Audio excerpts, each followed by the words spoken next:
Hello bachcho, let's see this question. It said that a block of mass 10 kg is in contact against the inner wall of hollow cylindrical drum of radius 1 meter. The coefficient of friction between the block and the inner wall of the cylinder is 0.1. The minimum angular velocity needed for the cylinder to keep the block stationary when the cylinder is vertical and rotating about its axis. Small g given है यहाँ पर 10 और NEET 2019 में question पूछा गया था। इस question को सॉल्व करने के लिए जो हमारा की कॉन्सेप्ट होगा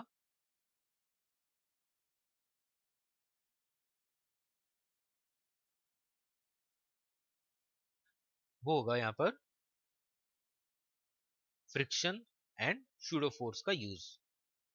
ये हम क्वेश्चन में मेंशन किया हुआ एक सिलेंडर, इस सिलेंडर का रेडियस भी गिवन है, इसको मैं भी स्मॉल आर लिख लेता हूँ। स्मॉल आर 1 मीटर है। यहाँ पर एक ब्लॉक है। जब हम सिलेंडर को इस टाइप से घुमा रहे हैं, रोटेट कर रहे हैं, तो यहाँ पर ब्लॉक पर लगेगा pseudo force m omega square into r, और उस शूडो फोर्स से एक नॉर्मल रिएक्शन क्रिएट होगा जिससे ये जो नीचे एम जी है उसे हमें बैलेंस करना है। तो obvious बात है, नॉर्मल रिएक्शन से यहाँ पर एक फ्रिक्शन होगा अपवर्ड। तो अगर ये ब्लॉक मूव नहीं कर, नीचे गिर नहीं रहा है, इसका मतलब फ्रिक्शन ने mg को बैलेंस किया हुआ है। तो यहाँ पर हमारा की कॉन्सेप्ट हुआ फ्रिक्शन इक्वल टू mg, और फ्रिक्शन है म्यू इंटू नॉर्मल रिएक्शन है m omega square r equal to mg। m से डिवाइड करेंगे, फिर इसको हम इजिली सॉल्व करेंगे।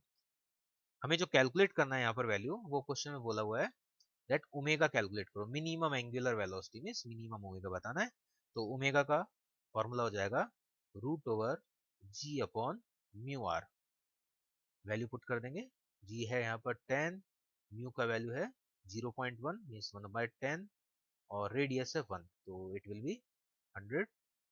So omega will be 10 radian पर सेकेंड।